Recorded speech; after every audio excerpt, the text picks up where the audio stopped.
Hey, what's up everyone, Olia here. So I've been a long time user of the Apple Magic Mouse. I've been using one for over 8 years now, ever since I got my first Mac.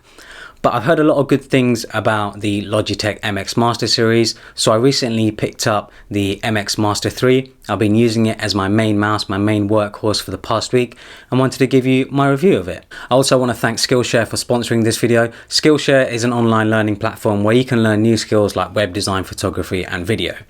It's perfect for anyone who wants to expand their knowledge and creativity, and is suitable for both beginners and professionals. Skillshare classes include a combination of video lessons and projects, and you can take them whenever you like so that you can fit them around your schedule. With it being the new year and with it being 2020, it is the perfect time to learn a new skill or deepen an existing passion. One of my personal favorite topics is UI UX design, and Skillshare has a collection of top UI UX classes that they've put together so you can master your skills. Skillshare is also incredibly affordable, especially when you compare it to in-person classes or workshops. An annual premium subscription is less than $10 a month, and that gives you access to everything that Skillshare has available. So make sure to check out the link in the description. You'll get 2 months free of their premium membership. In the box, you get the mouse, you get the USB dongle, and you get a USB-A to USB-C cable to charge the mouse. The top of the mouse mainly consists of a rubber coating, so it gives you a nice good grip when you're using the mouse. I think it has a nice two-tone look with the dark grey rubber and the satin grey plastic. I very much like how you can continue using the mouse even whilst it's charging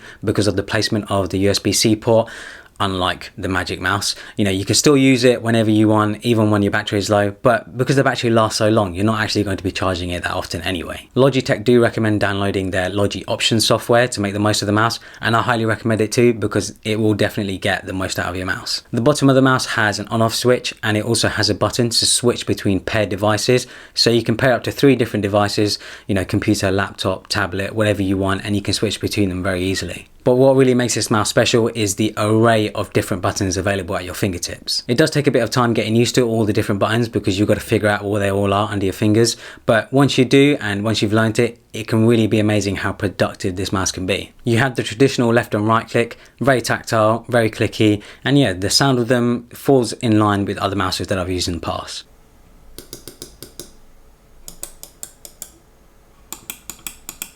You have 2 buttons on the side that you can use with your thumb, and these buttons can be used for either going back and forward on a web page, or they can be used to undo or redo in a program or application. And then you have a button where your thumb rests, which Logi calls the gesture button.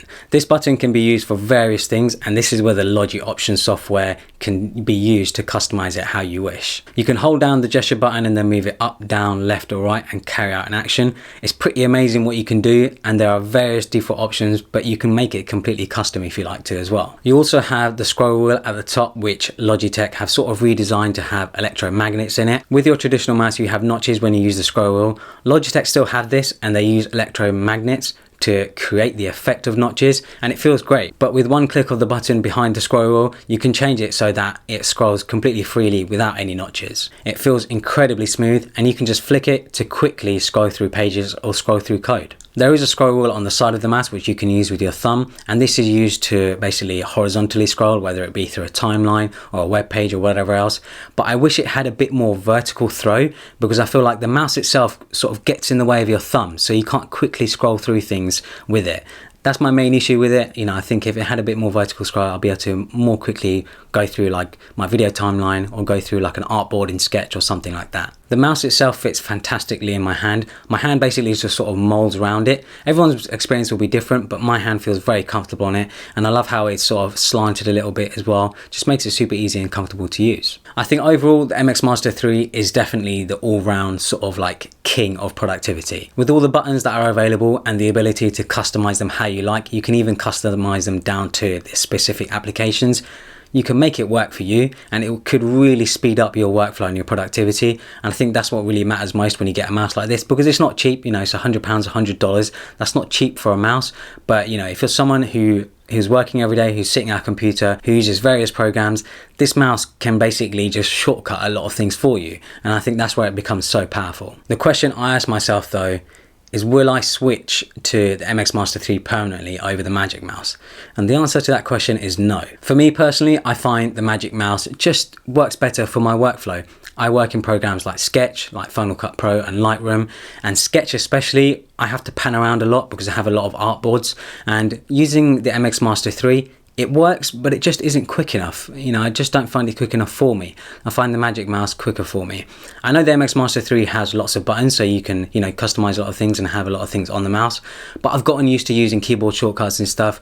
I haven't really needed to use all the sort of availability, all the functionality that the MX Master 3 has to offer, mainly because I've already sort of got a workflow for myself. Because the Magic Mouse basically has a touchpad on the top of it, being able to use my index finger and move around, scroll up and down, left and right, whatever else, it just feels a bit more freeing, a bit more sort of versatile to me. And with the way macOS is, it just works really well. I also personally don't get any cramps or sort of any issues using the Magic Mouse. I know everyone's experience is different, and it's going to be, you know, no mouse is going to fit everyone, and that's why I think it's great that there are different mouses out there, because then you can find the mouse for you. So yeah, the Magic Mouse for me just hasn't been an issue, and I haven't had anything wrong with it. So I'm going to be sticking with the Magic Mouse. But the MX Master 3 is still an absolutely fantastic mouse. If you're a Windows user, or if you're someone who just can't stand the Magic Mouse, I highly recommend checking out the MX Master 3. It probably will be the mouse that fits you.